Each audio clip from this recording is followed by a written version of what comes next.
WTF Nation Radio is in the house.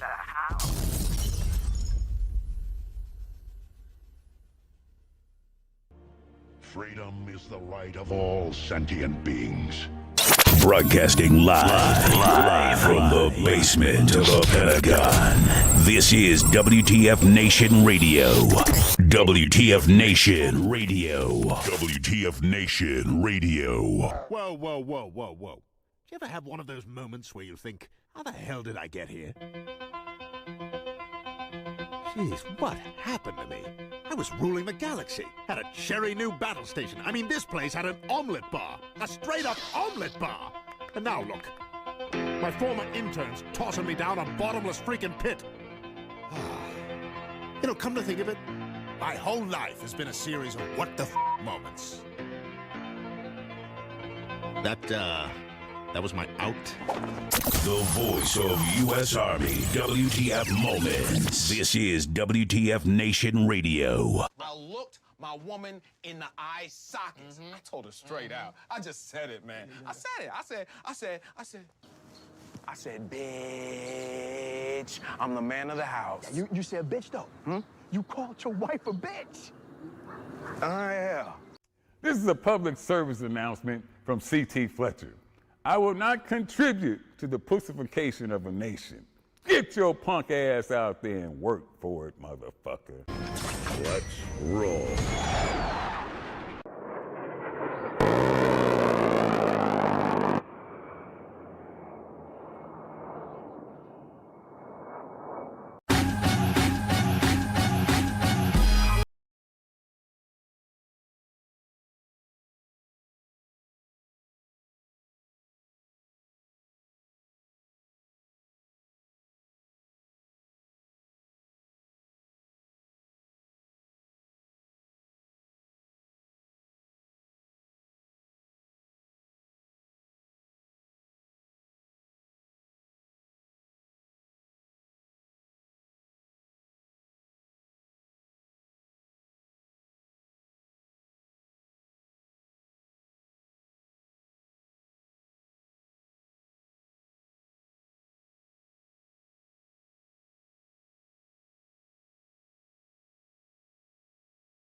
Damn!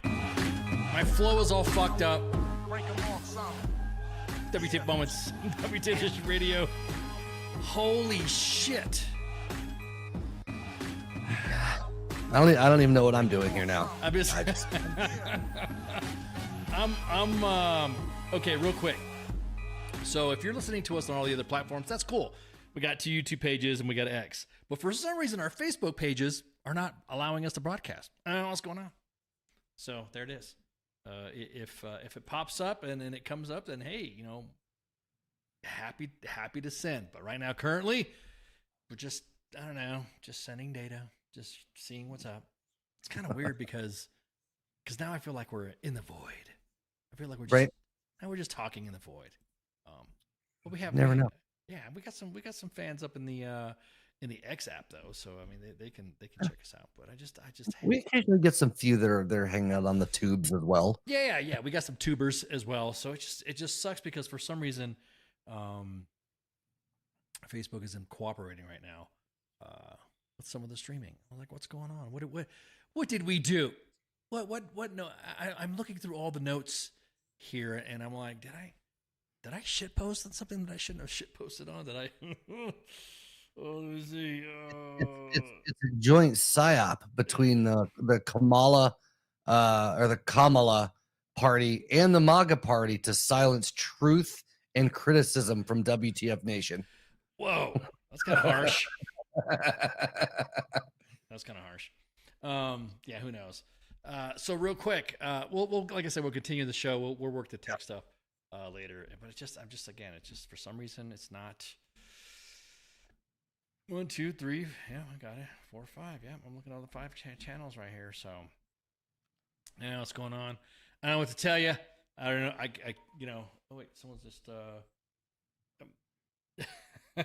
somebody was like, conspiracy theory, conspiracy theory.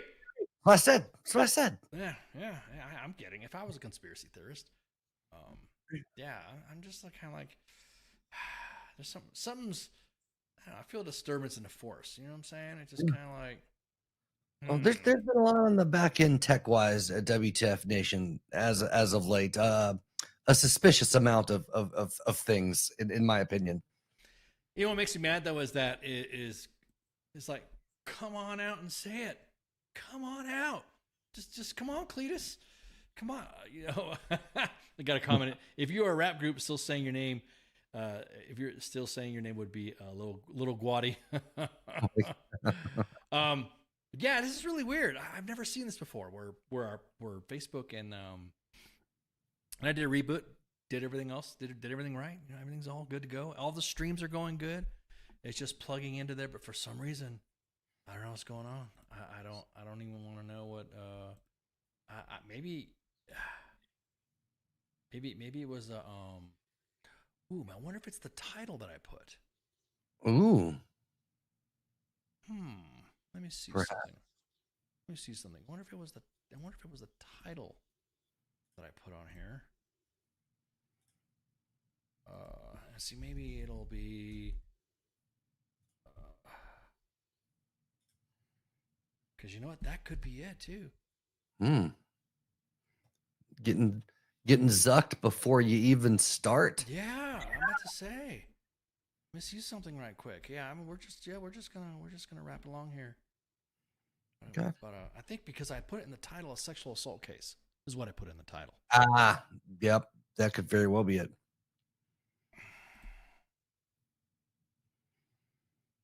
Interesting.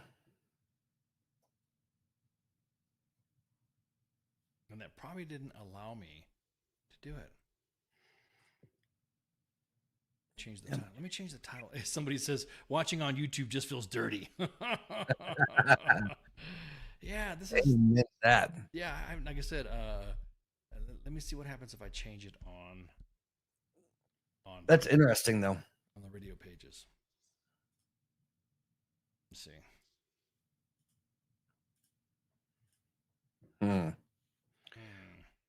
I had a comment removed on Instagram the other day and got pulled down for bullying by their AI algorithm and got a warning. Yeah, it sucks because what we're going to be talking about, a sexual assault case today with the individual who was sexually assaulted. And so it's kind of like it's a topic that we need to discuss, and it involves the Indiana National Guard. So Right. it's going to be Heavy one. Yeah, it's going to be a heavy one. But speaking of the, let me see if we're broadcasting just fine on the Twitter app, because again, yeah, we're fine, just fine on Twitters. We were just fine on the Twitters. So, hey man, it didn't even put my, I don't know what's going on this app right now, dude. So Yeah. it didn't even put me. Yeah, it's like that. Whatever. That's so crazy.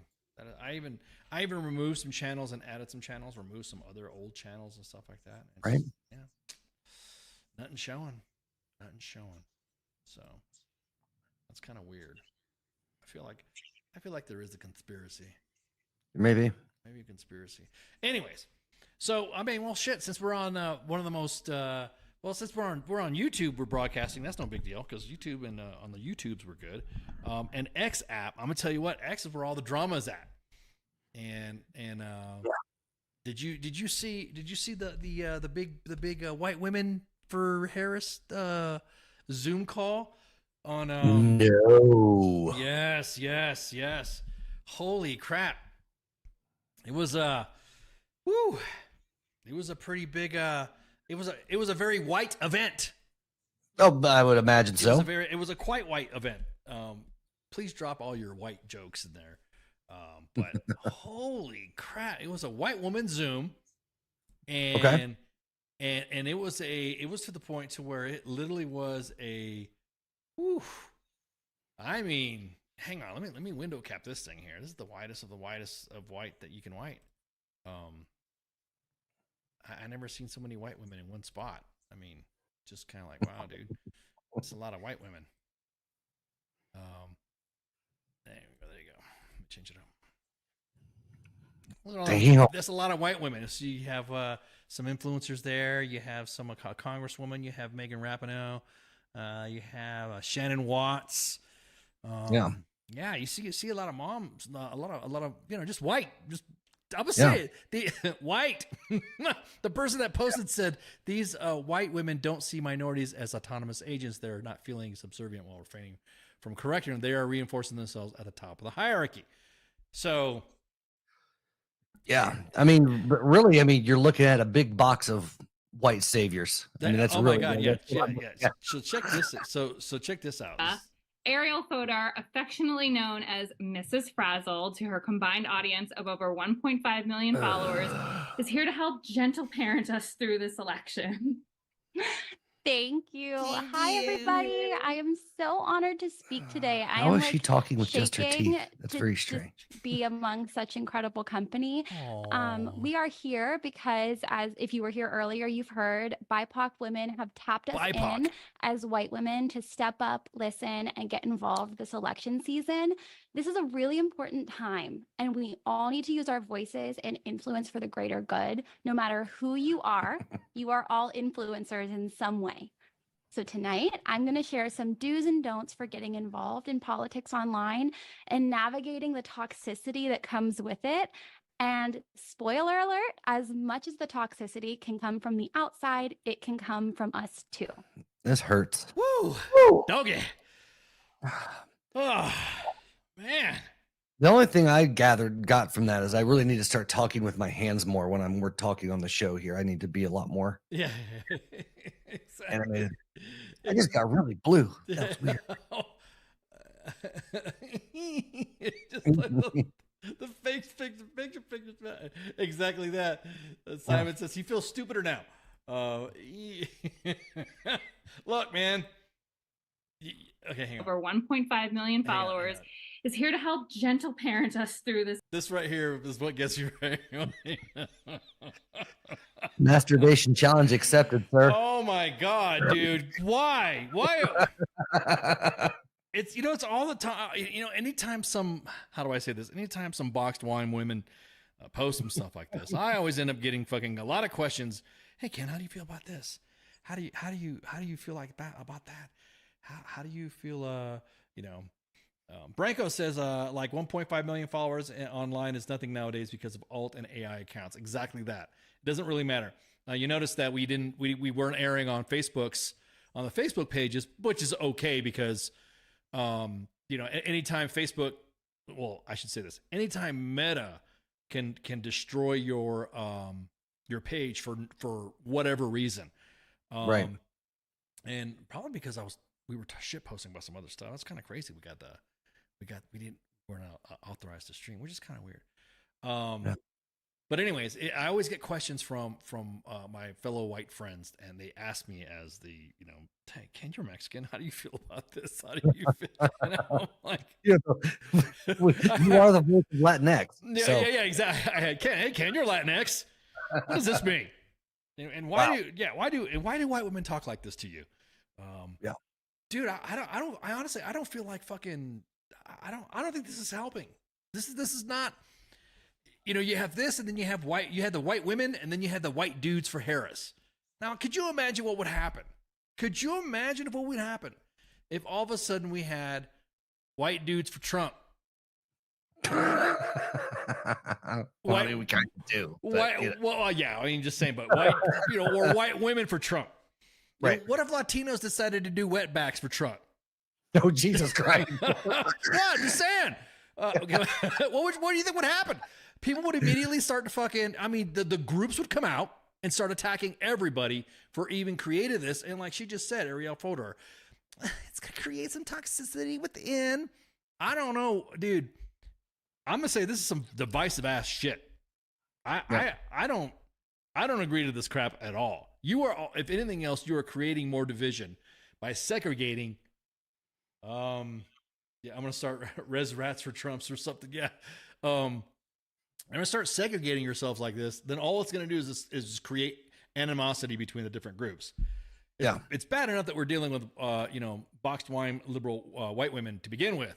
But now that's like white dudes for Trump or white dudes for Harris. I mean, could you imagine just white dudes for Trump? People immediately think what? White supremacists, right? Everyone would think, oh shit, this person's a Nazi because they're talking about, whatever for Trump.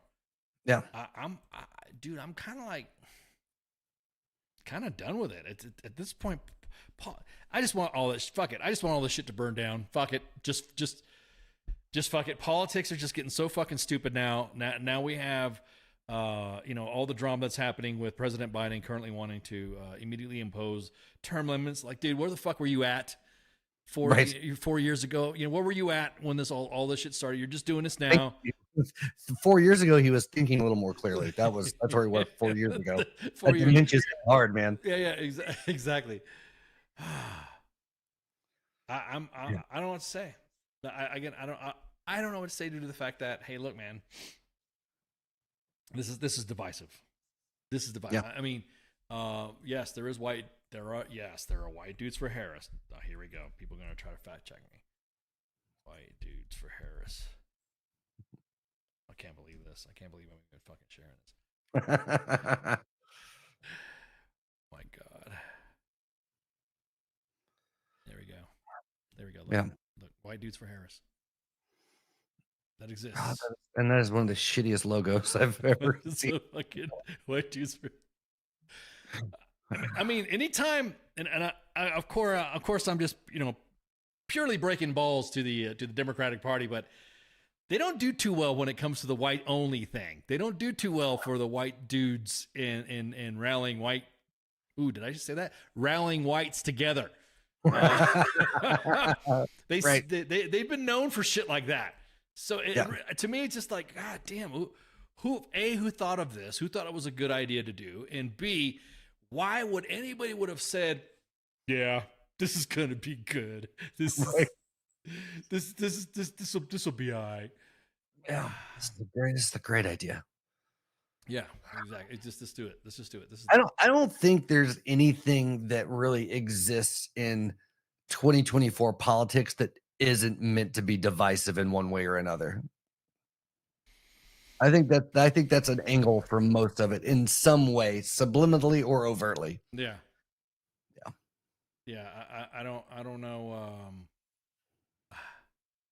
44 years ago, I was calling out politicians to their face and holding account here local.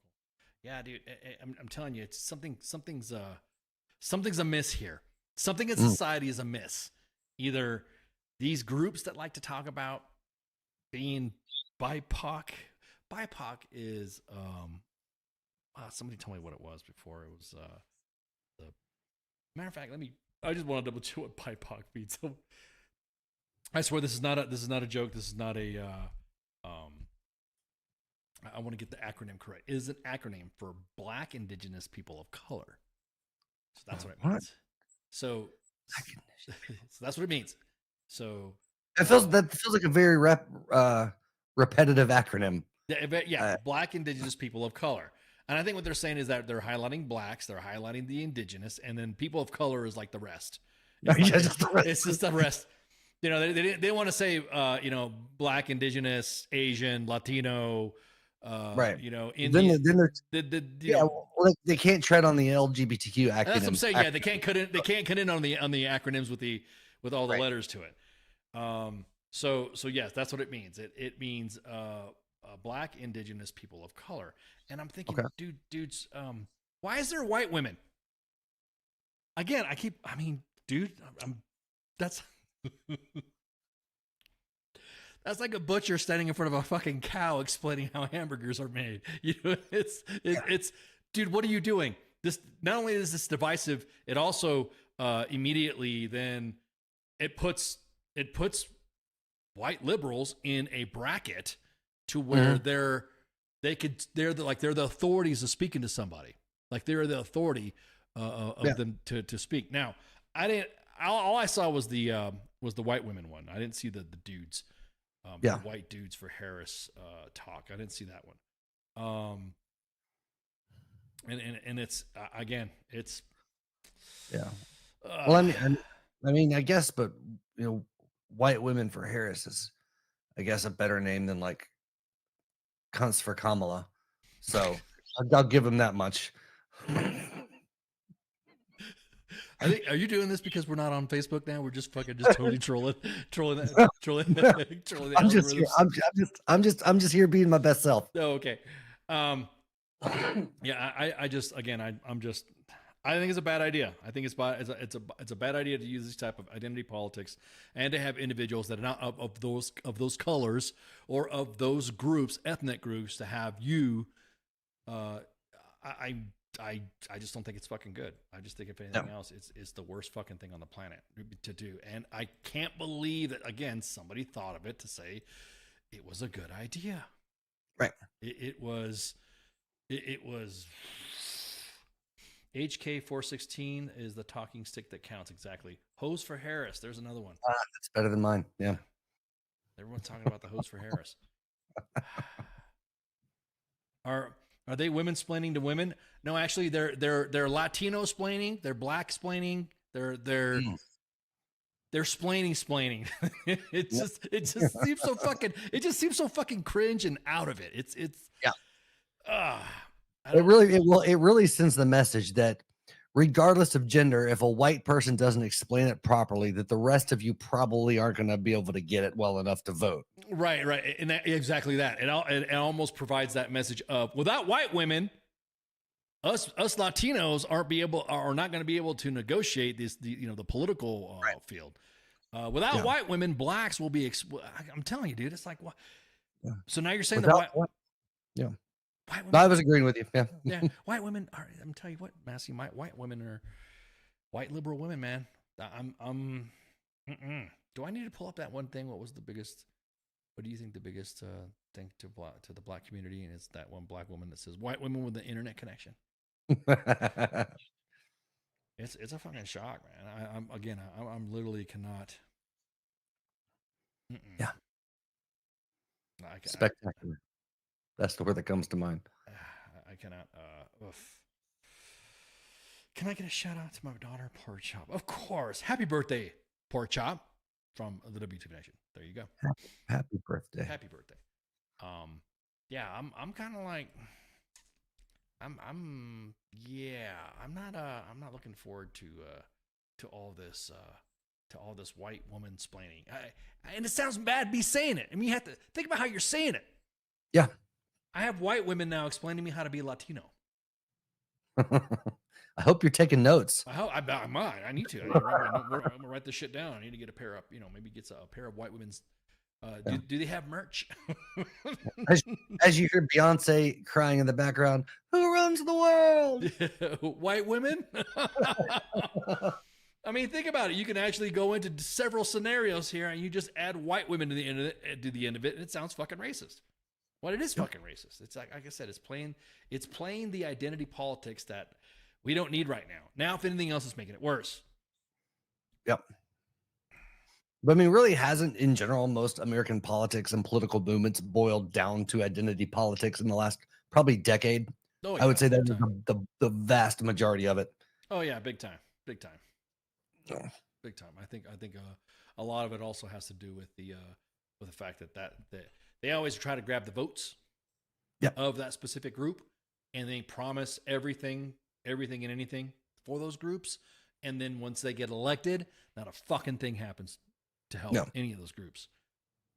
Which is why a lot of the news that you see, a lot of the guys that are saying they're against Kamala Harris, they would rather vote for Trump. It's almost like, as well as that, I wish, as a voter, I wish there was somebody else other than Kamala Harris to have been the Democratic nominee. That's just the way it is. Yeah. I wanted to see who was going to come up with Trump, because obviously the administration that had her involved in it, I'm kind of fucking sketchy the fact that she knew all along that the current president was all fucked up, and was, well, not her knowing, we all fucking knew, and then taking up for it, and then the next thing you know, we're thinking, okay, well, shit, if he's not going to be running, then who's going to be the next person? And we're thinking, yeah, let's see who else is going to be, the Democratic nominee. The next thing you know, oh yeah, we held a digital convention, virtual. It was virtual. We have thanks for letting everybody know that, as we send our constituents out, to do these things that just do it for us. We don't need to know. It's cool. It's totally fine. Sneaking on in. Well, I mean, when you kind of think about it, it was all white women. It's kind of funny. White women have come out of the woodwork to tell us how to be as Latinos or blacks or whatever, or how to explain to us all that. But they weren't willing to have the fucking big Zoom call for the vice president to be quote unquote nominated. Right. Well, I mean, you say all this, but in all fairness, white women have been telling me what to do for most of my life. So, welcome to my world. God damn it! I shall commiserate in suffering with you because I have a white mother. So it's like I do have a white side of me. So yeah, it's fucked up. I really fucking think that it was a bad idea for them to do this. White dudes or white women, it's just now they're just seeing, it's just like, dude, now all of a sudden you feel like fucking, and I knew everyone says TikTok was a bad idea. TikTok was this. You have one of the main leading individuals on TikTok who talks to everybody like they're infants. Mm-hmm. And I'm like, dude, so, all right, let's see you cook up some tacos of carne asada. Let's see you make some beans and rice. Since you want to, shaft for president because he's one bad motherfucker. Shut your mouth. Exactly. Oh, I'm sorry. I finished the thing, but yeah, it's just fucking frustrating. It's almost as frustrating as us not being able to broadcast on fucking Facebook right now. Yeah. I think that's what it was. When I put sexual assault on there, I think that's probably what it was. Yeah. I think because I'm looking at the Hoshimi Husitz, and it's nothing. Nada. Wow. Nada. Which, what can you do? Speaking of elections, did you hear about Venezuela? No, I did not hear about Venezuela. Yeah, dude, Venezuela. What's going on down in Venezuela? Yeah, supposedly there were some elections, and then those elections, President Maduro was ousted, I guess you would say, in a fair election. Right. And then the next thing you know, that's it. Then he's like, nah, I'm president still. Just kidding. See ya. Wouldn't want to be ya. Wow. So yeah, it's just like, oh man. It's about time for the CIA to send some operatives down there to topple another regime. Ooh. What? Can we say that? Can we say I can say that. I don't know why I'm being quiet about it. Fucking A. It's not like I'm about to say. It's not like we fucking didn't. We didn't see this coming. There's protests currently going on in Venezuela, as millions of people have taken to the streets because of the protest against Maduro. I thought those two Green Berets overthrew. You're talking about Silver Corp. You're talking about the attempted coup. Like a friend of mine said, if they would have been Gold Corp, then it'd have been a different outcome. So instead, it was Silver Corp. So protests, of course, have swept all across Venezuela after Maduro had announced that he'd won the election. And so now demonstrators are tearing down images and statues of him demanding his resignation. And they've been blocking traffic at the Hugo Chavez to tearing down monuments for him too. So it's like, yeah. Wow. Let me see. Let's see what's going on. Let me see. There you go. Oh, this is there we go. Let me pop this one up. There we go. So no sound. I mean, if you can't speak Spanish, then no big deal. I'm not gonna sit there and play the noises for you and stuff like that. Faye says it's time for the Red Empire to do that extended foreign training opportunity. I don't know, man. I don't know the way SF has been going there, Faye. I think maybe it might be an SFAB job. Ooh. So apparently they're having issues tearing the statue down because I was waiting for the shit to tear down. It's a hardly built statue. I have to say that was a good. That statue was pretty fucking built. White women for Maduro. Yeah, exactly that. What is there going to be a Zoom call for the white women there? And that, again, that's probably why. Again, yes, I know when I'm on Facebook, probably because I put in the title "sexual assault." I bet you that's what it is. Yeah, either that statue is very well built or Venezuelans are incredibly weak. I don't know which. Yeah, I would say that. I don't know. It looks like there's a bunch of them right there tearing it down. They're slowly taking it down. There we go. There we go. There we go. Torn down. Yeah, but I like to picture that statue is probably made of paper mache, and they're just having that much of a struggle pulling it down. But it's funny. It's funnier to me. No, it is funny. So let's see. Here we go. These are armed groups shooting protesters in Venezuela. Let me show another one here. Fuck it. Since we're getting zucked left and right, why not fucking just go for it? There we go. Stuff happening there. Look at people just getting capped. That's crazy. So the election results are, I guess, there was a picture that I saw on social media where the voting center had these graphs and these pie charts on both sides of the wall, and in doing so revealed that Maduro had lost. And so I'm like, oh damn, dude, deja vu to that's a good point too. Yeah, exactly that, Branko. Was it deja vu to Saddam's statue coming down? Yeah. Man. Let's see this other one right here.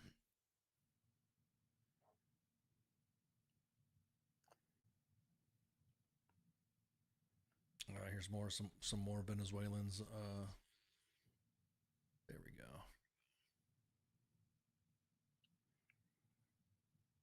Yeah, they look pretty pissed off.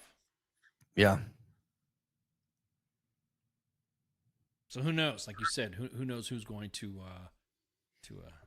take advantage of the current situation? Yeah, exactly. Well, I mean, here's another thing too. Is like, I was about to say, I'm trying to find this where somebody election center where somebody had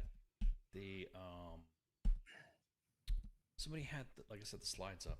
And I'll be honest with you, if the slides are coming up like that, I don't want to sit there and ask. I don't want to ask questions here, but here it is. And this may sound kind of funny, and people might get butthurt when I say this, but can we get, since here it is right here where I was telling you about the two screens where you were seeing where people were losing, can we get like Venezuela to fucking see our shit? Can we ask them what kind of machines they used? Right, because they were able to get that shit pretty fucking quick. Yeah. So it was his opposition that you could see on the blue side. You could see in different quadrants, different types of areas where he was defeated like big time. Yeah. And they did it all in a day. So now there are different voting nodes, different voting centers that have had their and they're announcing. They're like at each center they're holding up their phone and they're going on loudspeaker saying, "Hey, we at this voting center Maduro lost. At this voting center, so and so lost. Maduro lost." Right. So again, I'm kind of like asking questions. I know some other people are asking questions too. Just not whatever. I mean, fuck the way people are working with with talking about election fraud / or the same thing with people who are denying the ear truthers. Have you heard of that new term now? Ooh, ear truther. Oh yeah. The ear truthers are now the individuals that have had a doubts that that former President Trump wasn't hit. And so I'm kind of like, yeah. All right. So you never know. You never know these days. Well, are we going to like go down this rabbit hole of saying that he wasn't hit? Then that means we can say there wasn't an insurrection, right? Or now we could say that there wasn't the election was stolen, right? Can we say that? No, 100%. Yeah. Yep. So anyway, we're gonna take a break right quick, and then we'll be right back. And then once we come on, we will be we'll be shooting the shit. So I might have misspoke on some things. It's not going to be the individual that it happened to. So I'll jump on here. We'll get some music rolling, and then again, I don't know what's going on with fucking Facebook. I don't know why we're like I said, it had to have been the titles that I put in there, because I know anything that has to do with bad words, Facebook will immediately let you play it. So we're gonna take a break, and we'll be right back. So shots. If that's really a thing, and I get authorized to do it once, it's pretty much gonna be me sitting there talking shit like constantly. WTF Nation Radio. WTF Nation Radio. Take it from me, Ice. You can't just float around space not caring about stuff forever. The voice of U.S. Army. WTF Moments. This is WTF Nation Radio. Shit in the bag, Pogue.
Jackies and TV addicts. Don't mean to this, don't mean to bring static. Or you cling onto your grandma's house. Grab your backstreet friend and get loud. Blowing doors off inches. Grab you with the pinches. And no, I didn't retire. I'll snatch you off with the needle nose pliers.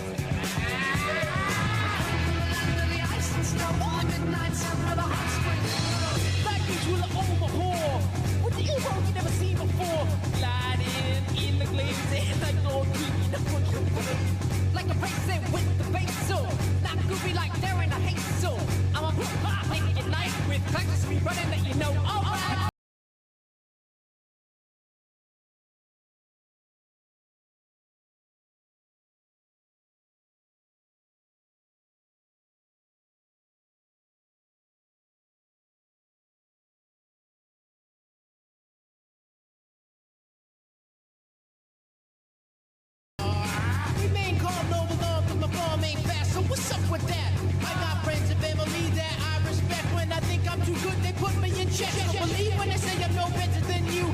when I rap, so I guess it ain't true like that, Joel, and you just don't stop.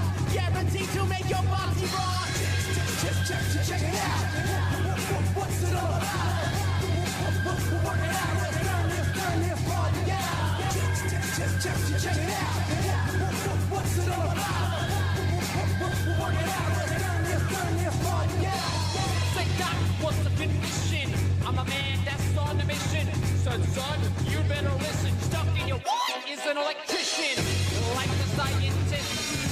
When I'm applying this method of controlling my mind like eyes on a rat that you comply. Now, hey, nigga, but now what the deal? I didn't know you go for that mass appeal. So I'm calling to Lucci. Some of my potato. I stole your mic, but you won't see it later. Cause I work magic like a magician. I add up the mathematician and the bank cashier.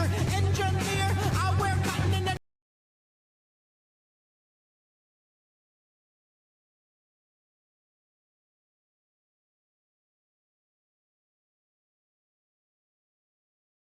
I'm going to cruise past ya. Don't money, don't jump yourself. Put that back on the shelf. Brains blazing, yeah, I phase in. My crew's amazing. We're working on the record, y'all, so just stay patient. Check it out. What's it all about? Work it out. Let's turn this party out. Check it out. What's it all about? Work it out. Let's turn this party out. Now I go by the name of the King Admiral. I don't wear a cup nor a job. I bring it that's beyond bizarre, like Miss Piggy. I am the one with the clientele. You say I'd rock, you rock so well. I got class like pink champagne. Let's see, ain't got the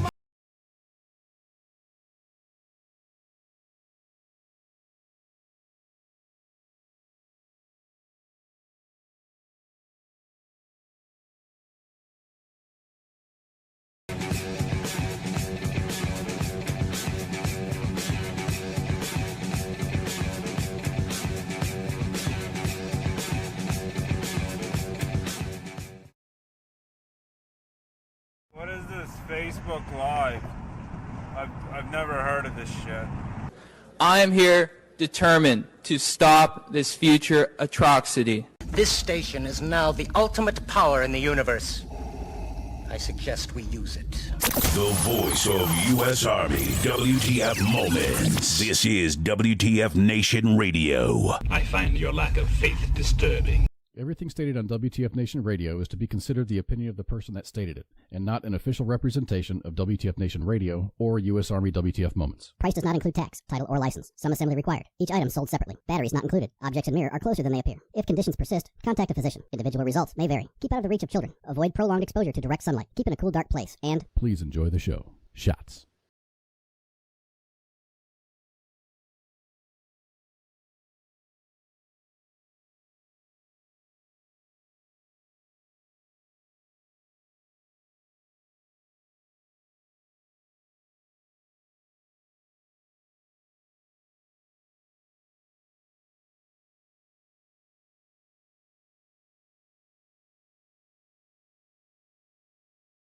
name's Aaron Watson, and I've taken a lot of labels here in the past couple months, but I guess today I'll be the whistleblower for a sexual assault that has taken place. This involves the Indiana Army National Guard, correct? Yes, sir, it does. How did you come about this, or how did this come to your lap, basically? So I guess to fit me in the story, I probably have to, go over some of my background. So I used to be a member of the Indiana Army National Guard, joined in 2015, just a peacetime baby soldier, haven't been deployed or anything. Got into recruiting very early, probably 3 years after I enlisted. And was very successful at it. I'm good at sales, so that's where I cut my teeth in AGR. Was in the Indiana Army National Guard as a recruiter there. Made Expert Badge 79 Tango. So once that's achieved, guys that are in the game know that they can really go anywhere they want to. So then I ended up ISTing down to Kentucky and continuing my successful career down here. in recruiting as well. And then during that whole time, I've maintained a sworn police officer status in the state of Indiana as well, in a reserve status, obviously, because I'm full-time AGR. But that's kind of my position from my background. Gotcha. Okay. So this story was originally broke by Real News Michiana, and reporter Clifton French got down to the weeds of this, and it's actually it's a pretty good freaking article. Actually, I rarely, when it comes to sexual assault cases, do you get this level of detail. And so, could you tell us how he got involved?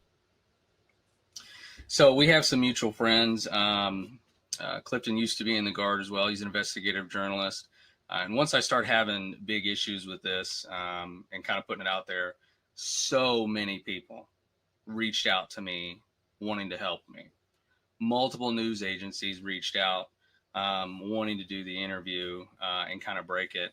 And I, because of our mutual friends, I thought it was fitting to let him take the initial interview and break the story because of his background and how passionate he was or is still today about investigative journalism and uncovering government corruptions and cover-ups, and this is right up his alley. So I just thought it was fitting that I give it to him first. I do have some other interviews lined up, but he got first dibs for sure. No, I understand. Also, there was a as soon as I think it was your Facebook post that hit it, it grew. I mean, I think one night we got, I don't know, about 15 fucking messages about you, and there has been some there's some attacks on you as the whistleblower.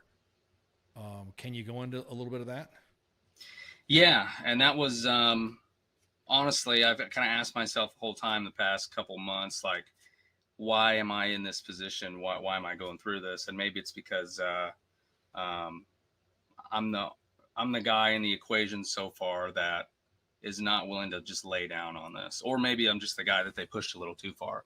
I was essentially the last piece of the puzzle for this cover up to take place. As the article reads, there was many soldiers already negatively disciplined based on something I did. So I was the final piece of the puzzle. I had to be guilty of something to make this whole cover up kind of happen. So that's what they went with, and they've tried to fire me from my full-time status. All right. Well, fuck. Let's talk about the event, the assault. What was the? How did you come across this information about the assault itself? So I'm not a lawyer, but quick kind of a jargon explanation of how protective orders work in the state of Indiana. It is a public record, right? So when you get a protective order against somebody in Indiana, you have to fill out a petition to the court and basically say, hey, this is my argument why I need a protective order. And I have to sign my name to it publicly. Otherwise, ex-girlfriends could make a bunch of random anonymous complaints, and all these guys would have protective orders and all the issues that would come about that.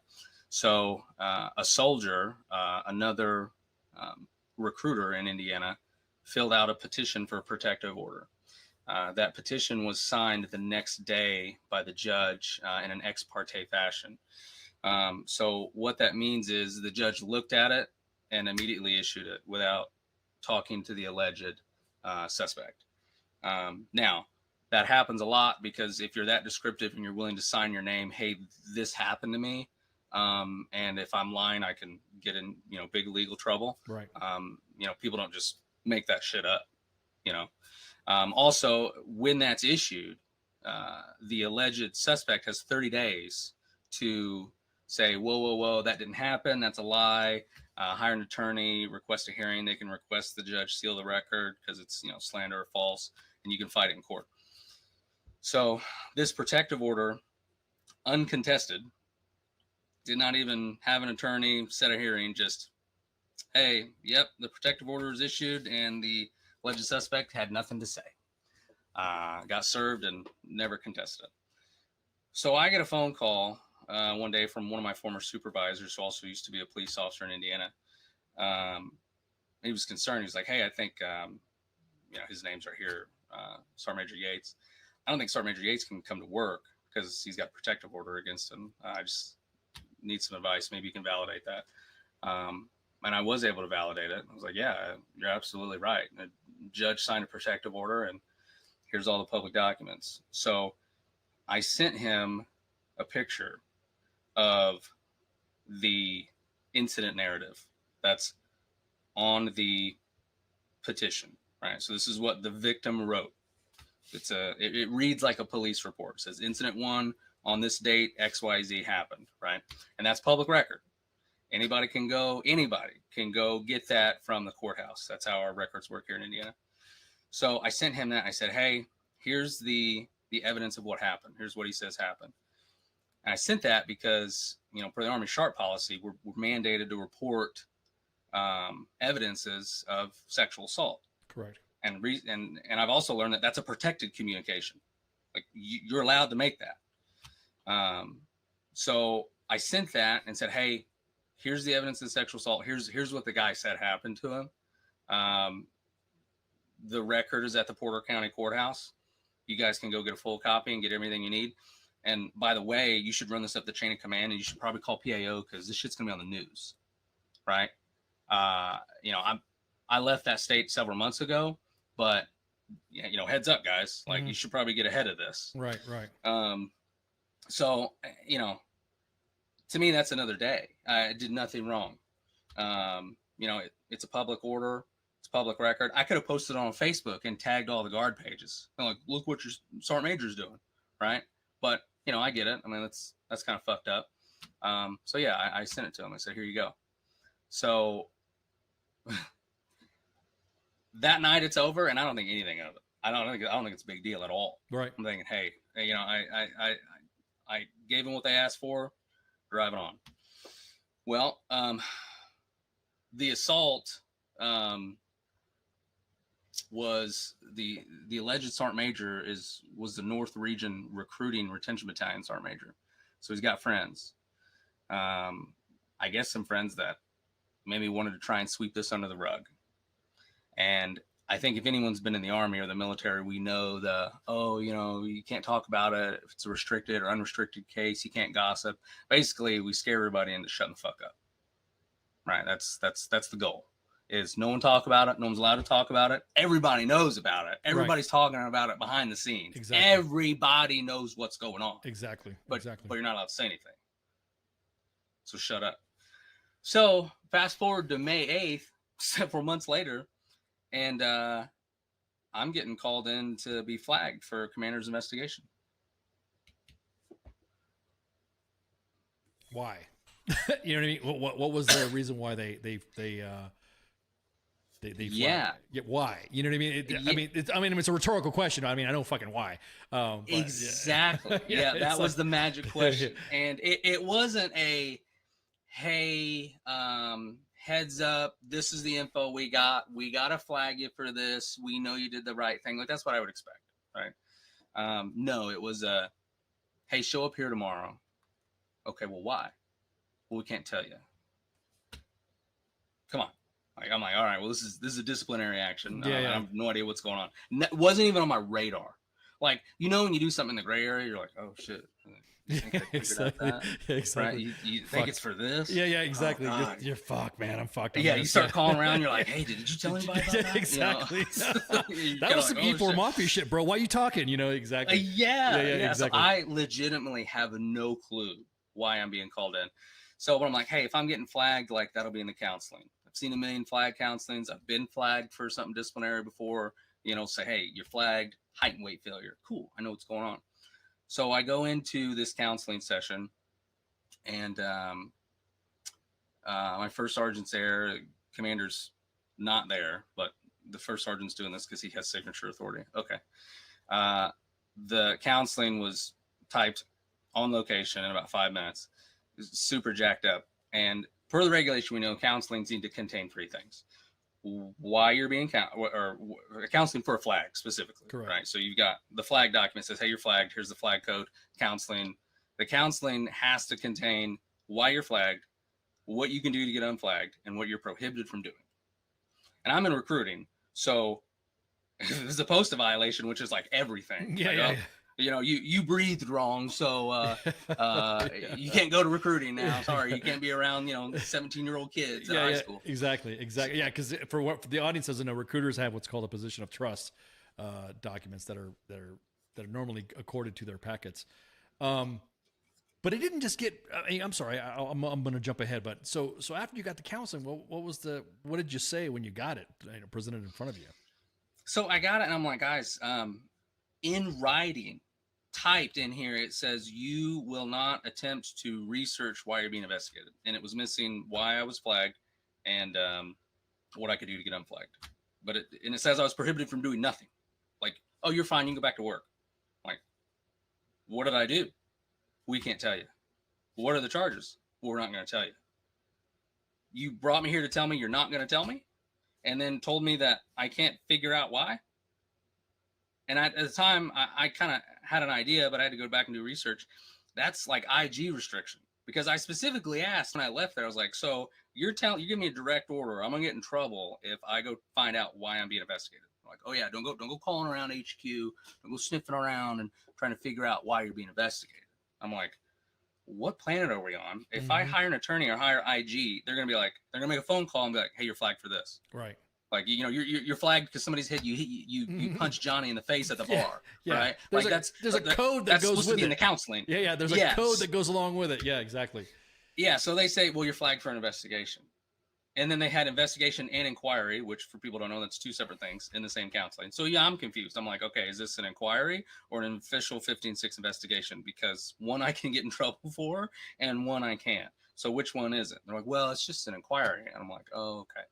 So I didn't know at the time this was just part of this idea to keep me in the dark. First sergeant said he didn't know what was going on. Commander said he didn't know what was going on. Everybody's like, oh, no one knows. You're just flagged for some investigation that nobody knows about. Oh, God. And as a police officer, I'm like, okay, this is jacked up. Yeah. This is really jacked up. So they flag me, but their whole idea is to keep me in the dark.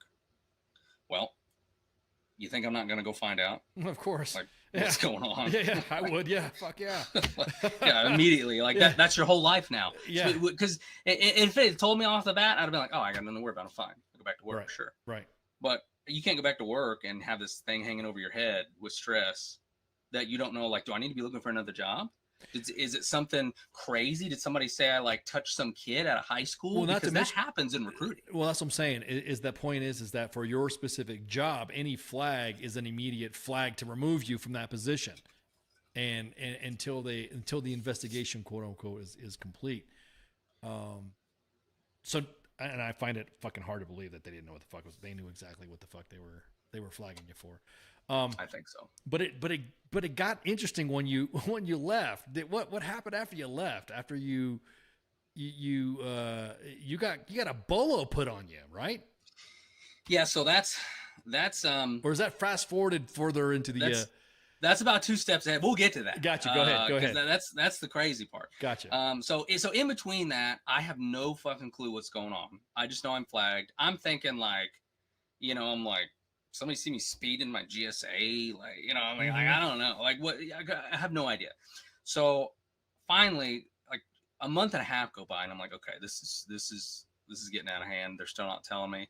I've gone to my commander, I've gone to my sergeant major, I've gone to my battalion commander. They're not telling me what I'm being investigated for. I have TDS.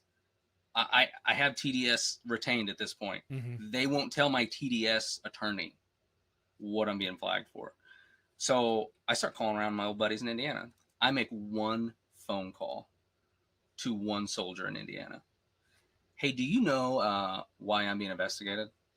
He kind of laughed. He's like, yeah, what do you mean you don't know? I'm like, no, I have no idea. And he kind of stopped. He's like, oh my God, do you really not know? I'm like, no, you're about to tell me right now over the phone. And like, he's like, oh my God, are you sitting down? He's like, dude, all of it, like a bunch of us have been questioned. There's been a bunch of people negatively counseled and disciplined. Like people have been, investigated by an IO from Kentucky. We all assumed that they had all talked to you and that you'd obviously done something wrong, and we didn't understand it because here we are, like, people are getting in trouble based on something you did. Right. And I'm like, what did I do? Yeah, exactly. Yeah, I'm like, what did I Yeah, do, man? exactly. And they're like, well, you released sensitive, confidential police reports. And then it hit me. I knew exactly what you're talking about. I'm like, you got to be kidding me. I laughed. I was like, it's a public record, dude. There's nothing confidential about it. Right. And the story that had been concocted, because, you know, unless you knew where the court was to go ask, all you do is call the clerk. It's right on that. It's right on that website. I think it's shared in that article. For more information, not found online, contact the local clerk's office. Yeah, courts. It'll be call them and courts. they'll mail you everything. Yeah, .in.gov/courts. That's it says right there. Yeah, they'll give you everything you need. So, but what had been concocted over the last 2.5 months at that point, I mean, this is like June 7th-ish, and I got flagged May, and this whole thing started in February. So from February to June, what had been concocted, because when I sent out the public record for it to be sent up the chain, and for the record, it did. It got sent from an E8 to another E8 to an E9, right, as it should, and then it exploded and got shared everywhere. But my point is, that's okay because it's a public record. That's fine that that happened. But there were people that were not happy with that. So the story was, because I sent a screenshot and not the entire document, at the top it says important, this is a public document. Because I sent a screenshot, it was like, well, what is that? That looks like a police report. Well, that must be a police report. You know, he's a cop. That's a police report. He's leaked confidential police reports. First of all, as a reserve cop who doesn't even do this full time, you think I have access to anything confidential? Second, that's 3 hours from my jurisdiction as a police officer. I don't even know if there's a police report or if one exists or if one got taken. I have no idea. It's county by county. I wouldn't have access to that anyway. So I run that by my PD. They're like, yeah, you didn't do anything wrong. I call the clerk. I'm like, hey, tell me I did something wrong. And they're like, no, like this is what it is. Matter of fact, you want to come get some certified copies? I'm like, yeah, I do. Went and got certified copies. Because I'm like fighting myself at that point. I'm like, shit, did I do something wrong? I'm like, well, maybe the clerk forgot to redact something. Maybe he fucked up. Well, let me go check. No, didn't do a damn thing wrong. Now you were talking about other people getting in trouble for this too, and being what were they getting in trouble for? What was the reason why they were getting questioned? Why they were getting in trouble? So I'm getting a phone call as these people are getting counseled, and they're stacking the counselings up. Like, hey, you got to come in and get counseled. There's E8s getting counseled. The E9 they got counseled. They're negative directive counselings is what I've been told. I haven't had my hands on one yet, but I got called like as the people are coming out of the counseling, like, thanks, Watson, got us in trouble.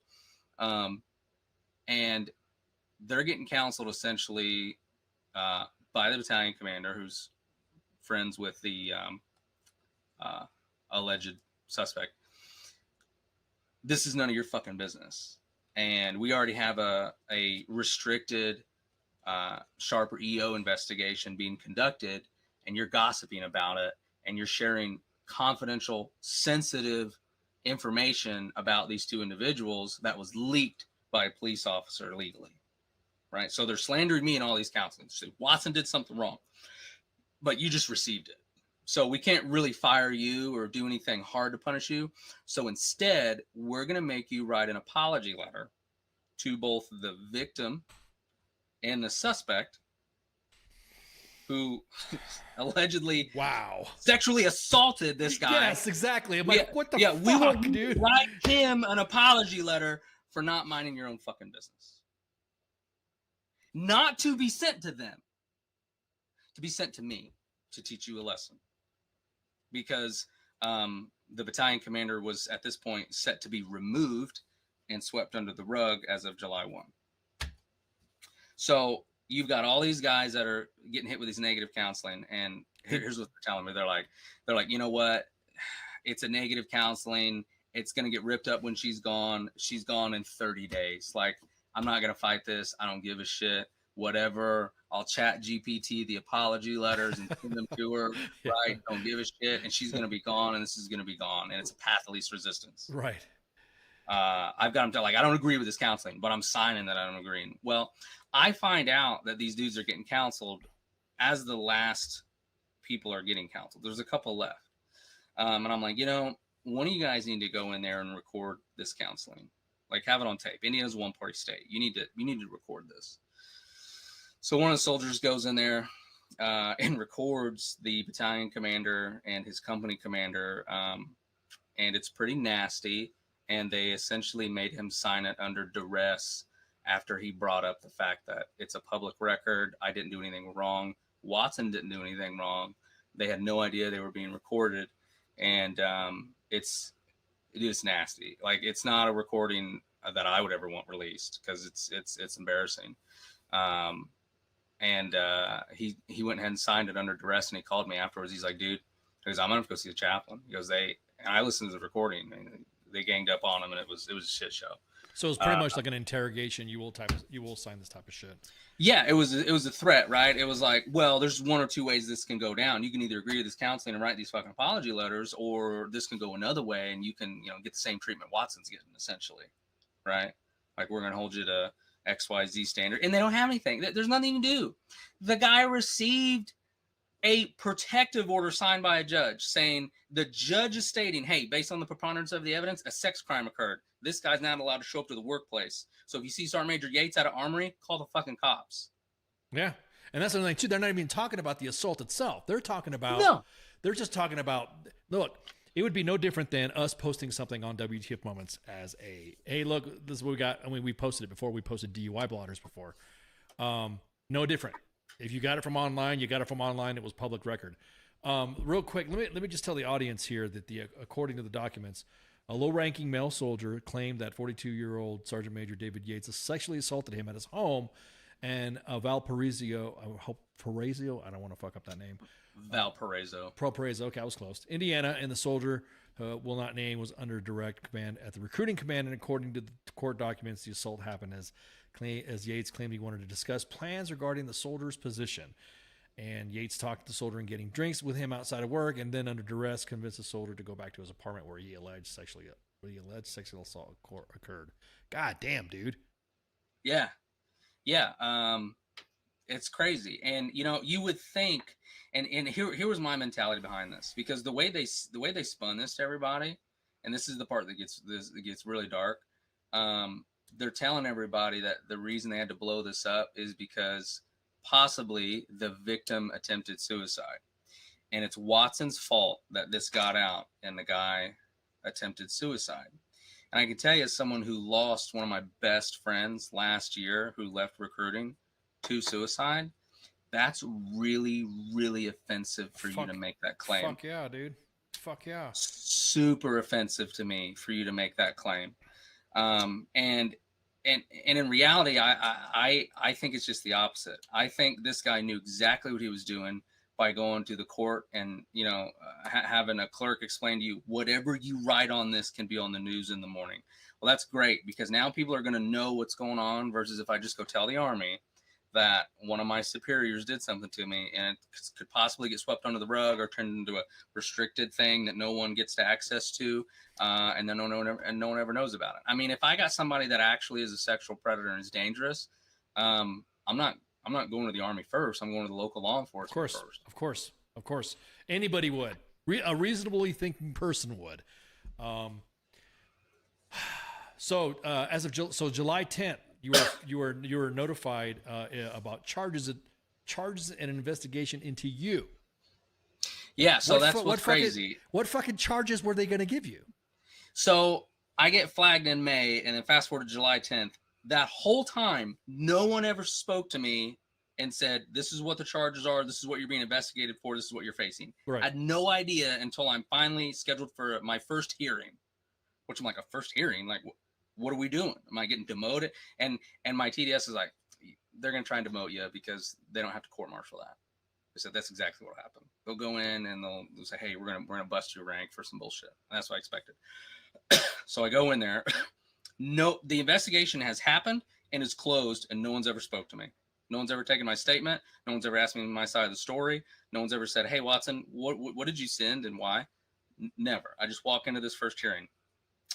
I get handed a memo that is my recommendation for refrad, for removal from full-time active duty, firing me from my AGR job in recruiting.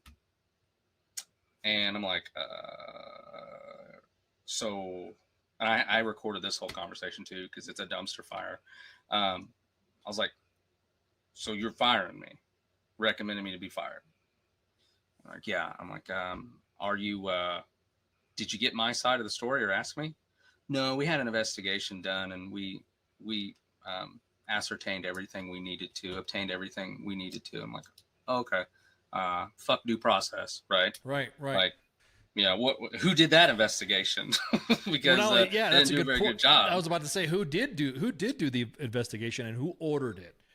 So it was ordered by the battalion commander, and who is the battalion commander?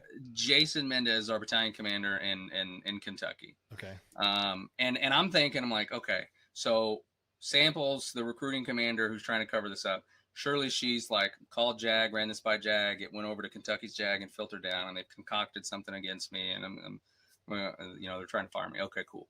But I validated from him that, oh no, Samples just picked up the phone and gave him a call direct. Just, hey, Battle, trying to clean something up.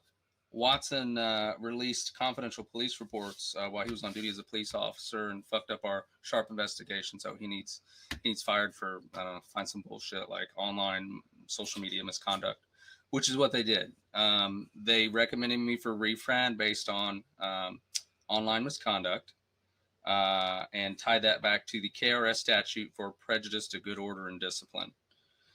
So my TDS picked apart that argument in about 30 seconds. He's like, well, that doesn't even apply to you, because if they're saying that you disrupted good order and discipline of a unit in Indiana, the law definition says it has to be a Kentucky National Guard unit, so it wouldn't even apply. And for people that haven't dealt with that type of law before, that's like the way I like to explain it is that's like the disorderly conduct police officer charge. You got an asshole police officer, right? And you say something like, fuck you, pig, fuck the police, and you're yelling, he'll be like, oh, okay, well, fuck you, disorderly conduct, right? You're yelling and being obnoxious, so here's your misdemeanor, I can take you to jail. It's not going to stick in court, right? It's a bullshit charge. And corrupt cops use it all the time if you just, talk back to them, essentially. And that's kind of like prejudice to good order and discipline is kind of like a catch-all, very vague. Oh, well, you're disrupting good order and discipline of the military. Oh, I know. That could be anything. Yeah, I was to say that happens a lot with some of the soldiers that post stuff on our page, or we get stuff too. They try to throw that all inclusive.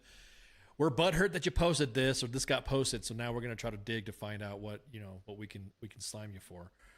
So did Colonel Samples give any statement, like any documents, anything stating that you had used on your powers as a police officer to do any of this? No, and I asked that on tape too, and I got no, it was all done over a phone call, no official email traffic, and then he got sent the screenshot that I took and sent to the first sergeant. I'm like, this one? I showed it to him. I'm like, I'm just gonna validate. I brought it with me. Like, you could have asked me 2 months ago. I'd show you. Like, yeah, I did do that. Right. That was it. Well, then I found out. I was like, oh, okay. Well, I have to be guilty, right? Because if Watson didn't do anything wrong, none of the soldiers did. Right. Then would be nothing to have all those soldiers counseled. You said up to 10, right? Yeah, I can name 8. I was told it's closer to 15, but I don't know. But and what's ridiculous is that's only the ones that she caught. Everybody got that thing. It went around everybody and spread like wildfire, as it should if it's a public record. And it's kind of a warning. Like if I send out a tornado warning and say, hey, the government says that there's a tornado, look out, there's danger here, and everybody shares it, everybody gets in trouble, it's a protective order. A judge is warning. And remember, like, I didn't say it, a judge did, signed his name on it. You're just killing the messenger. Yeah, I was about to say you literally had, and this was a screenshot right here that you sent, that went out to everybody, that everybody saw, that pretty much in a nutshell, that, hey, look, guys, be on the lookout for this. And yeah, that was it. Yeah, and the screenshot is descriptive. The screenshot essentially says what the assault paragraph says. That's from the petition. So I sent a picture of the petition paragraph that says, it's the victim saying, "Hey, here's what happened," and that's a public record. Yeah, it sucks, but it's a public record. Yeah, it would be it'd be no different than somebody who's got busted on a blotter. If someone got a mugshot in a what is that, the mugshots.com, that one page that's got everybody's mugshot in it, and you happen to see in a CSM, which there was one, or you happen to see one of your buddies on there, you're like, "Oh fuck, this sucks, man," and then you're like, "Hey man, did you hear about so and so?" So then we get to this BOLO. I was about to say, yeah, because then at this point, have you filed any IG complaints at this point? Once you got to that, yes. Okay, I was about to say. Yeah. So I get this, "Hey, we're gonna fire you without speaking to you," and I'm like, okay, well, this is as fucked up as I thought it was. So let me go ahead and do the right thing and get some IG complaints going. Cross the state lines, CC both states, and I CC relative brigadier generals that are in charge of these individuals, because I want to make them aware. I'm friends with one of them from Indiana, and submit the IG complaints on a Thursday. All right, they go out. Indiana's IG office calls me in like 3 minutes. Like, they're on it. Those guys, I will say, there's some good guys in the story, as there always are. The Indiana IG's office has always done the right thing. I've seen them do the right thing a lot, and they're on the ball. So they called me right away, explained a lot of stuff, and I was like, okay, I was very happy with their response. And then I had made very clear the day that I got handed those documents, and I knew what was going on. I thought that was what was probably going to happen. I made very clear before I left, I said, "Are you sure you don't want to hear my side of the story and you want to try and fire me?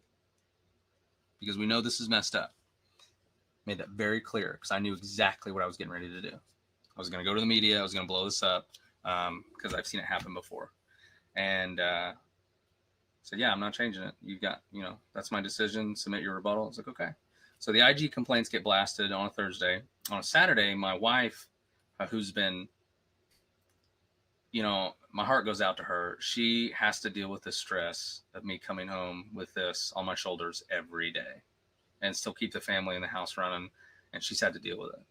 So my wife types this press release up, kind of all the info as from her position, like, hey, as a spouse, she knows that this bullshit's going on. That's where we got that. We got that because a lot of individuals were saying, "Hey, press release, did you see this press release?" And we're like, who did it? You know what I mean? And then at this point, heart, yeah, man, I couldn't even imagine.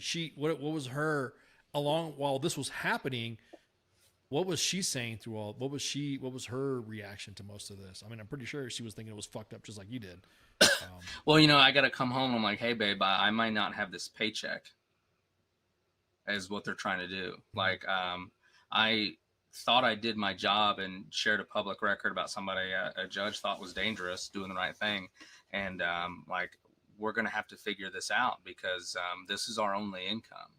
My wife stays home with the kids. She does some things like sell Mary Kay and make some money on the side. But this is my career. Right. Those who don't know that, about National Guard recruiting, you choose to stay in it for a career and do 10, 15 years in it. And I've got 6 years in it, and I got 12 left, right. At least. So, this is my whole heart and soul is into recruiting. I still love it to this day. And I come home and I'm like, I'm getting fired for doing the right thing. And she just, what do you do? Yeah, I know. What do you say to that? Exactly. So she reaches out. She's like, "Well, I know this is wrong."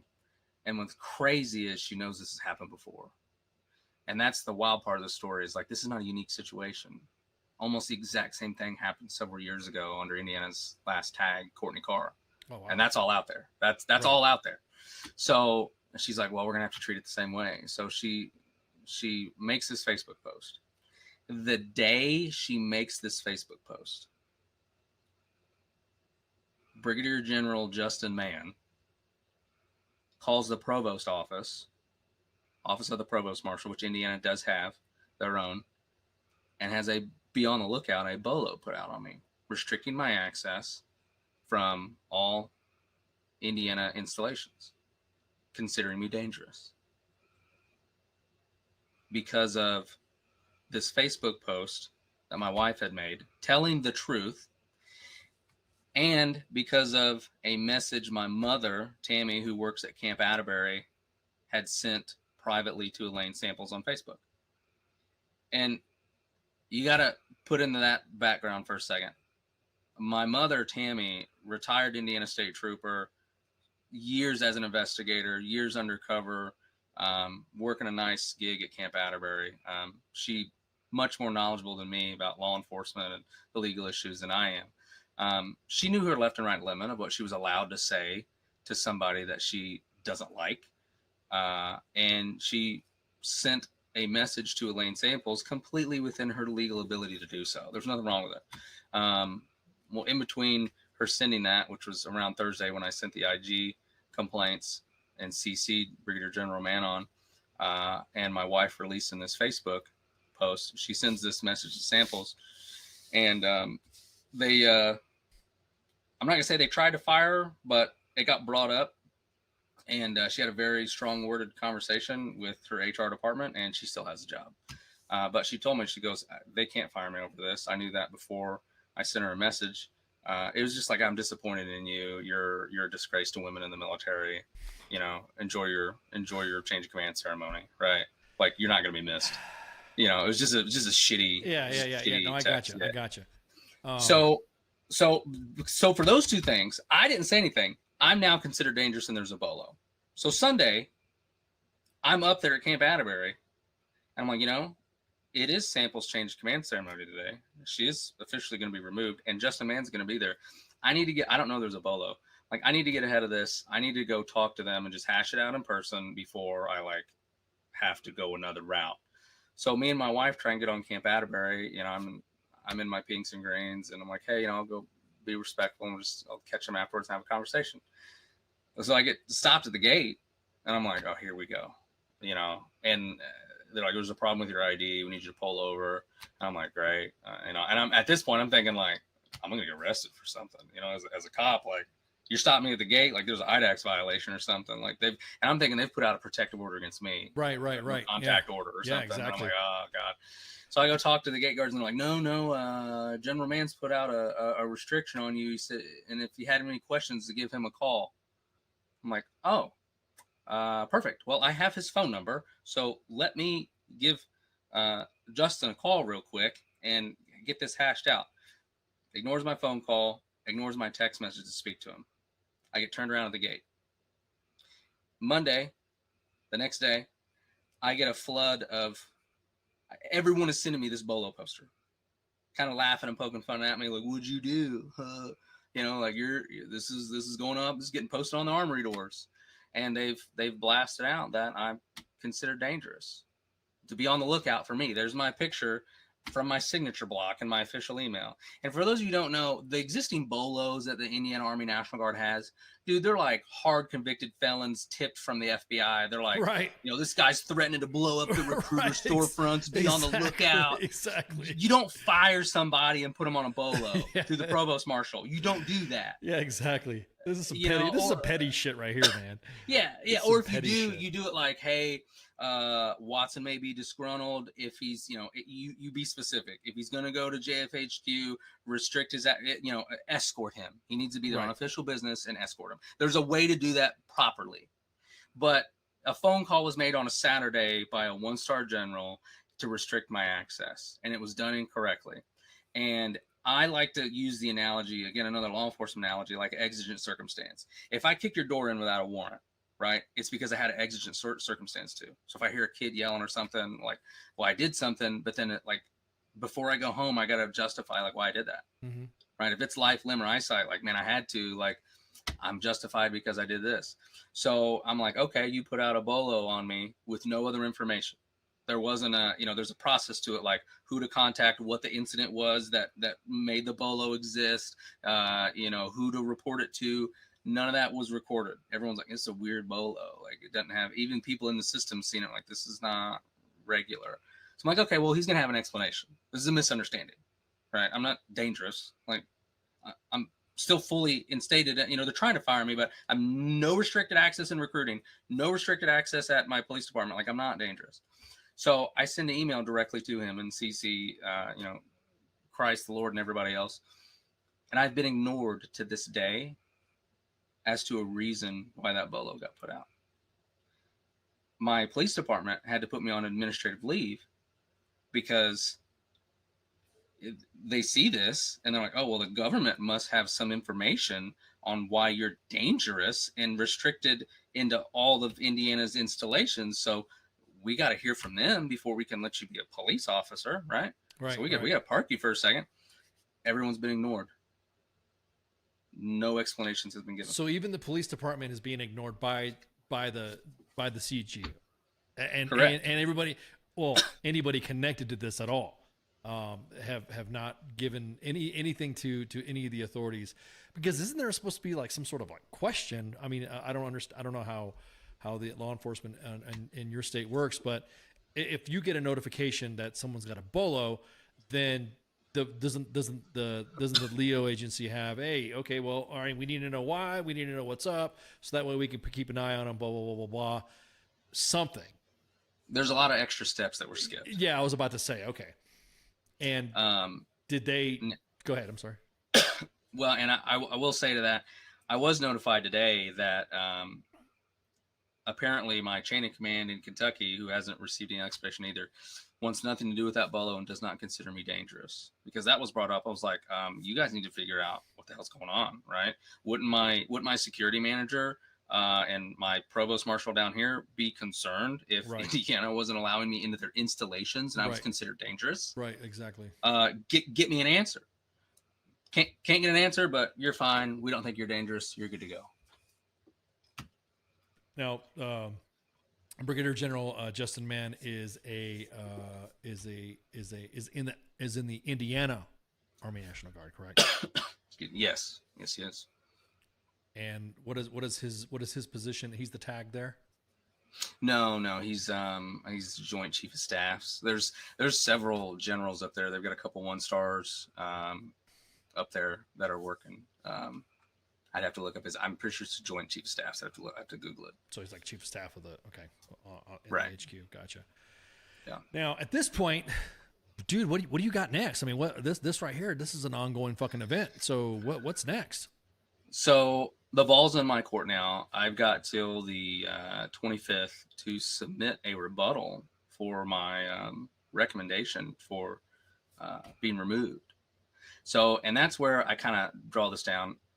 If you want to cover up a sexual assault, you don't start firing people, because once someone's fired, they don't have anything to lose.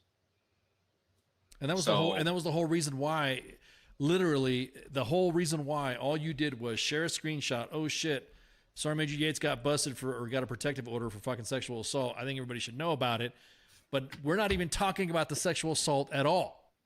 No, we've completely lost focus of, the SHARP program, protecting soldiers, protecting investigations. It's just everybody shut the fuck up. No one's allowed to talk about it. I have friends I've been friends with for over a decade that have not spoke to me and will not speak to me because they've been ordered not to speak to me. Once you put all this out there and you try to destroy somebody's character, it's a very hard thing to navigate. This is something I was talking about the other day. I've been on hiring boards for police agencies. Something like this is in somebody's background. The first thing I think, I'm like, whoa, they did it. They just didn't get caught. So they got out of it somehow. So we probably don't want this guy. Right. So now you put all this out there and damaged my reputation, and slandered me. And I'm just like, who fixes this? Like what do I do? Well, then I started to get educated on the Military Whistleblowers Protection Act, how IG works above the state level at the NGB and the DOD or Department of the Army level. And really it comes down to even roping in a civil process, which is exactly what they did with the Courtney Carr situation. The last tag of Indiana essentially did the same thing. He tried to, he did get somebody fired from their new job after they blew the whistle on him having an affair. And she hired an attorney that happened to be a retired JAG and took them all to court and was very successful. So that's on the table now because I mean, no one's listening. Everyone's ignoring me. You know, I was come to mind that now that if they're intermixing your they think, like I said, they concocted a story with saying that you use unauthorized assets for law enforcement to expose something that was already public. Is there anything on the civil side with law enforcement that you can press charges on? Is there anything that you can? Well, maybe that's why they're ignoring law enforcement contact, because if you do lie to a law enforcement agency or make a false report, you know, that's a crime. Yeah, that's what I'm saying. Yeah, that was alluding to that. Yeah. Now then you have, so the IG, did the IG pick up any of this at all? Like DOD IG or state IG or? So I've learned some things. One, Indiana has an IG's office that does investigations, and then they have a congressional investigation team above that. Because I called congressman's office, let them know what's going on, state representatives, and if there's soldiers out there that are dealing with something similar, here's the knowledge you need. One, start with your congressman. So if you file a congressional complaint, or it's called a congressional inquiry, you go to your congressman, you say, hey, something fucked up's going on. Here's what I want looked into. And they will push it down through the governor's office, and it'll rain down the chain. And they have to provide a written answer of what happened or why, right? And normally it's better off to do towards the end of an investigation, because if you do it right at, like, if I'd have filed a congressional this moment I got flagged, the answer would have been, well, he's under investigation and all of his rights will be preserved and we'll handle it. Right. But because I didn't have anything specific. Right. And I learned if you file a congressional in Indiana, the IG's office will not open an IG investigation on something there's already an existing congressional investigation on. Makes sense. Because they answer to that team that's above them. So I've started at the IG level. I intend to file this through a congressional inquiry too, to force what the hell happened on to paper, please. Someone put this in writing. Tell me what happened. And then I also learned that if you have IG, so any, they call WBR cases, whistleblower reprisal. So if anyone's ever restricted your access to IG, even perceived to restrict access to IG, or retaliated on you for making a protected communication, which is IG communication, reporting evidence of a sexual assault, anything like that, all of those WBR cases are filtered at the state level and then mandated that they have to go to DOD's IG. They have to for oversight. Also, IG complaints against a general officer have to go through DOD IG. So that's kind of the next step, is DOD IG getting involved and basically coming down and smacking the kids around and saying, hey, this fucked up. Let's have a mediation and fix it. I think that's what's on the table next. But what really needs to happen is Kentucky needs to realize that they were a pawn in this whole thing, and they got lied to. And they need to be like, oh shit, we don't want any part of this. Watson, go back to work, because by God, you still love your job. This is great. Exactly. Please go get us more recruits, and we'll let you fight that battle with Indiana, because this is gonna be their round two for covering up a sexual assault. In the last 5 years. And that's another thing too. What do you? Again, I apologize if I provided the audience a misconception that the victim was going to come on. How is the victim, man? How is that individual doing?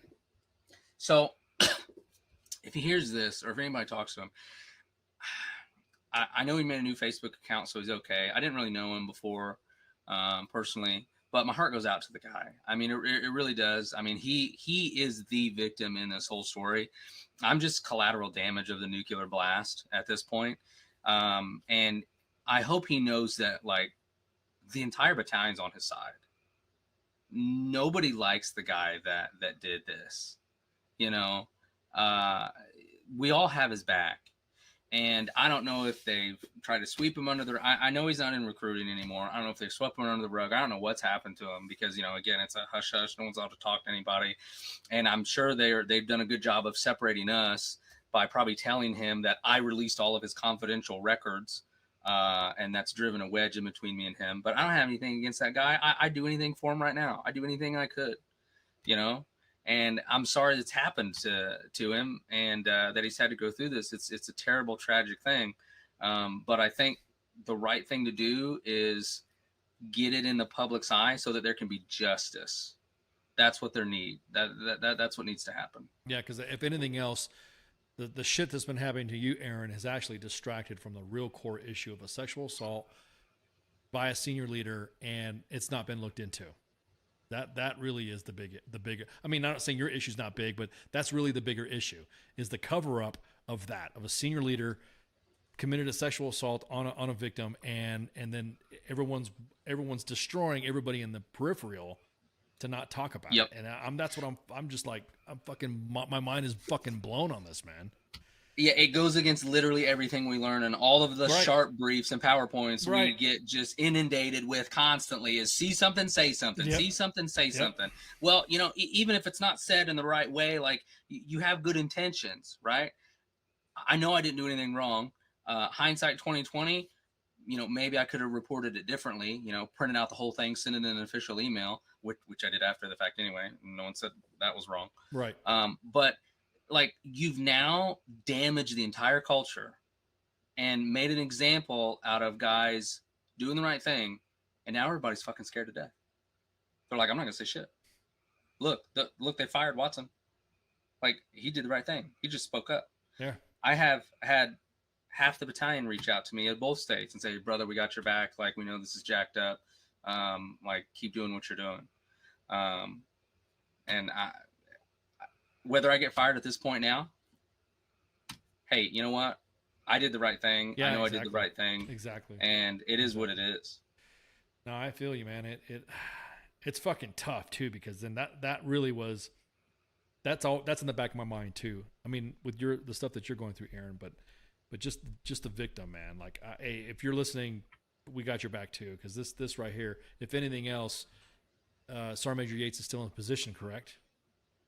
I don't know. I know he's not operating in recruiting anymore. I don't know if he's been discharged or not. There were some other rumors about investigations. I don't know. I have no idea what the outcome of that was. But that's another point. You say, hey, you're not allowed to talk about a restricted investigation that we already have going on. How would you know? Right. If you're just reporting it, they're like, hey, check this out. I have this evidence. This I think happened. All they can say is, hey, yeah, we're tracking and we got an investigation going. Yeah, don't talk about it, even though it's completely public. Shut up. Yeah, exactly. Even though it's public, shut up. Exactly. Oh, fuck. Aaron, thank you so much for hanging out, man. This is, and again, for the audience on Facebook, as soon as this broadcast is done, it's going to get posted on Facebook on both pages anyway. So it's not like, it's not going to be seen. But again, dude, thank you so much for coming on, man. This right here is, fuck, man. This is just a fucked up deal all around. It is. Thanks for having me on. I really appreciate everything you guys do. And I think this is going to get the ball rolling a little bit. And I hope. I hope. It's about, I had a guy tell me the other day, the only thing evil needs to prevail is for good men to do nothing. Exactly. So there's some good men. I need to end on this. I love this fucking organization. I have no more joy in my life other than my wife and kids than recruiting people into the National Guard and changing their lives, for a good way. It's the most empowering thing I could ever do. I love it with my entire soul. I want to stay here for an entire career and make this organization better. I absolutely I'm a diehard recruiter and I love it. And I know there's people above me there are many good players. They just haven't spoke up yet. Exactly. God, that's a perfect way to end it. Again, Staff Sergeant Aaron Watson, thanks again, bro, for hanging out with us. We're going to take a break right quick. Me and Aaron are going to shoot the shit some more. And then, so enjoy some tunes, and we'll be right back. So shots.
trip, but I don't feel so hip in these shoes that I'm shaking in. I think that I want to fly, but I got way too high. One more step and I'm taking it. If I waste away, don't keep me down, 'cause I'm already 6 feet underground.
There's a lot of tough talk on Twitter, but there's not a lot of real talk. The voice of U.S. Army, WTF Moments. This is WTF Nation Radio.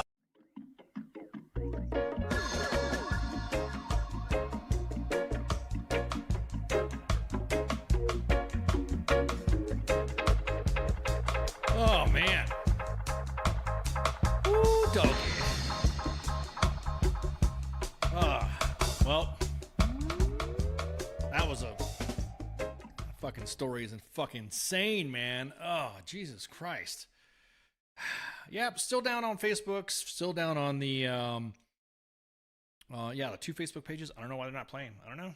Again, if you guys and gals are listening to us on the other apps, the 2 YouTube pages, and of course on X, we're streaming pretty strong on there. I will be posting the interview on both Facebook pages anyway, so it's not like you missed out. I understand that there's some interactive stuff that we always do while we're online, but unfortunately, that ain't gonna work. So again, sorry about that. Let's go over some freaking housekeeping. What do we got going on? What's the next dealio we got? We have. Look at the calendar. Oh, so CQ still out and about. So he may.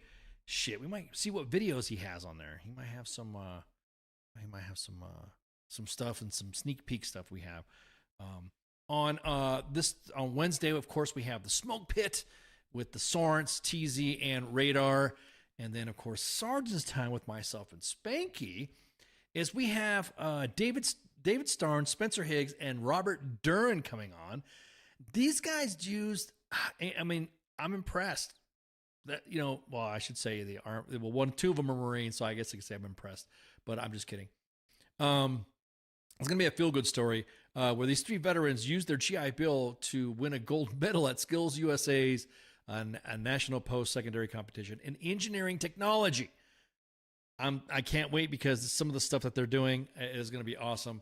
It is what they design helps vets out, and I'm sorry, they were just shooting the breeze and say, hey, you want to share this? I'm like, nah, screw that. You want to come on the pod?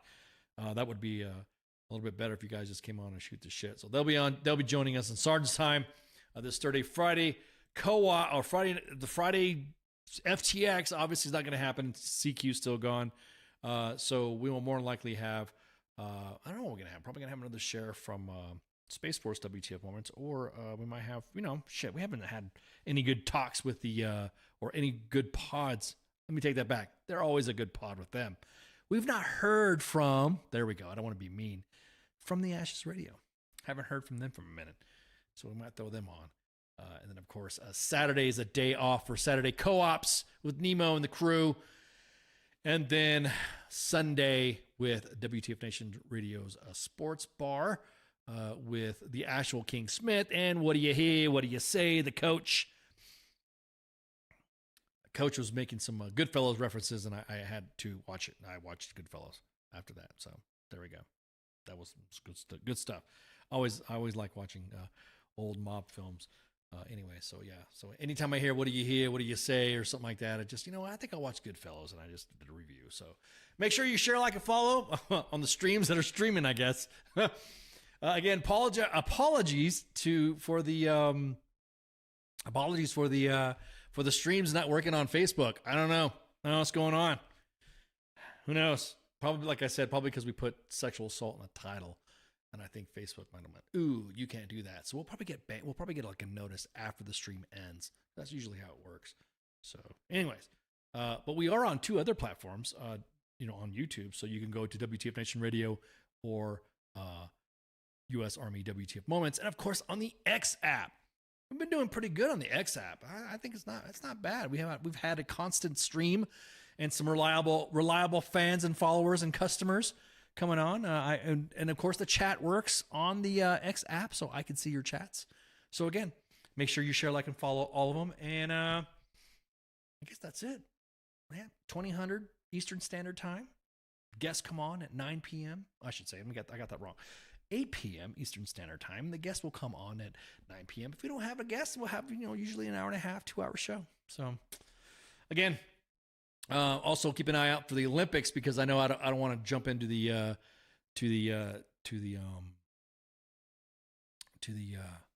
I don't want to take away the sports bars thunder, but they do pretty good coverage. So if you guys saw their show about the Olympics, then all that, then hey, all I know is go USA. That's just me.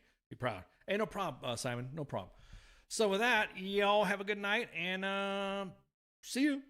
WTF Nation Radio. WTF Nation Radio. Sometimes when I look at, I don't know if I'm allowed to say this, I think it's WTF Army or something. The voice of U.S. Army. WTF Moments. This is WTF Nation Radio.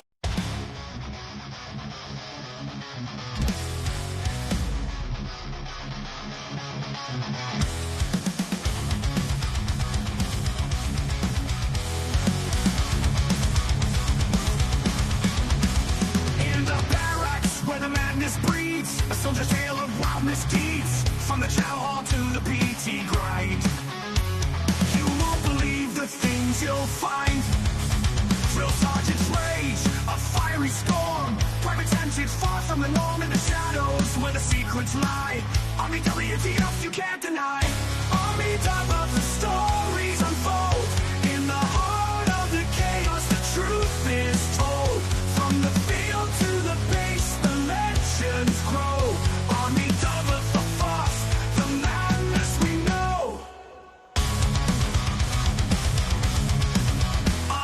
Stuck in the mud so deep, and then there ain't no time for sleep. Emerge straight like gold in hand. The strangest sights in this foreign land. Drill sergeant's rage, a fiery storm. Private antics far from the norm, in the shadows where the secrets lie. Army WTF you can't deny. Army top of the stories unfold. In the heart of the chaos, the truth is told. From the field to the base, the legends grow. Army double the force, the madness we know.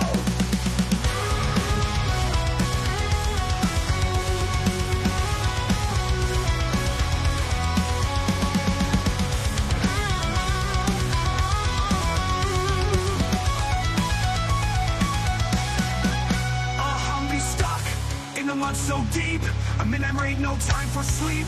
Emerge straight like gold in hand. The strangest sights in this foreign land.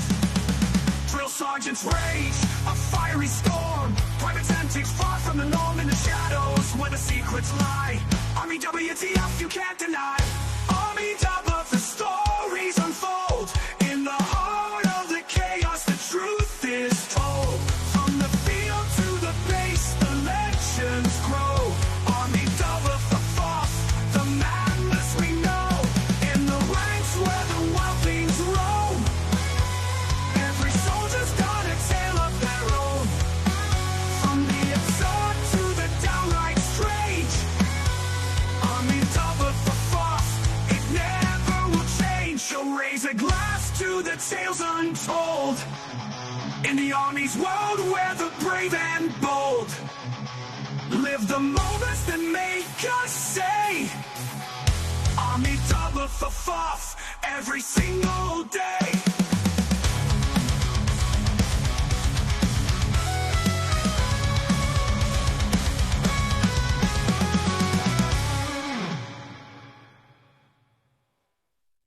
Everything stated on WTF Nation Radio is to be considered the opinion of the person that stated it, and not an official representation of WTF Nation Radio or U.S. Army WTF Moments. Price does not include tax, title, or license. Some assembly required. Each item sold separately. Batteries not included. Objects in mirror are closer than they appear. If conditions persist, contact a physician. Individual results may vary. Keep out of the reach of children. Avoid prolonged exposure to direct sunlight. Keep in a cool, dark place. And please enjoy the show. Shots. The horse, with beauty unsurpassed, strength immeasurable, and grace unlike any other, still remains humble enough to carry a man upon its back. When a service member or first responder takes an oath, he or she has mentally and physically committed themselves with self-sacrifice. From the front lines abroad to the very streets you live on in America, they protect. This oath is non-refundable and it is lifelong. Facing unimaginable dangers and unseen scars, these grounds are a place to recover and face any challenges head-on. As veterans and first responders ourselves, we know that battle all too well. From a simple talk with a friend on horseback to an entire debrief in the barn, this sanctuary has seen recovery take place time and time again. No hour of life is wasted that is spent in a saddle. The way we approach change isn't a new phenomenon. This animal has been with humans over 5,000 years. If you've ever been around a horse for long enough, you'll feel that thing, that electric trust. In that moment, nothing else is in your mind. When they turn into you, it's like the world disappears. We harness that moment to build skills off of.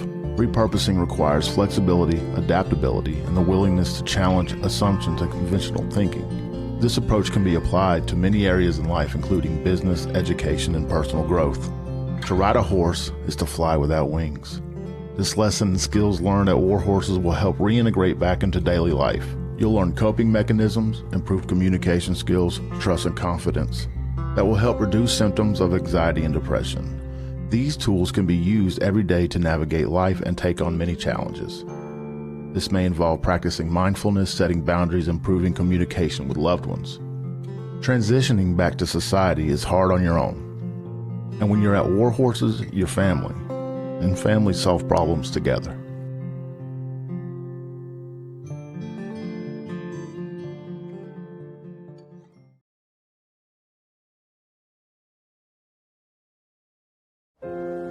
Сьогодні ти знову написала, що тобі страшно. І я знову попрошу. Ні, сьогодні я накажу відставити боятись. Погладь за мене бармале і спокійно лягай спати. До речі, як там у Русі в школі? Скажи тату берегти серце і обійняти маму. І взагалі, давайте усміхатися. Ваші силі краса.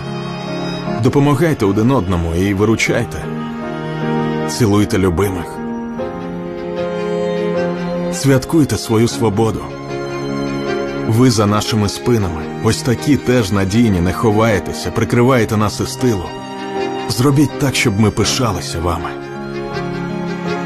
І ми повернемось. Повернемось і будемо жити.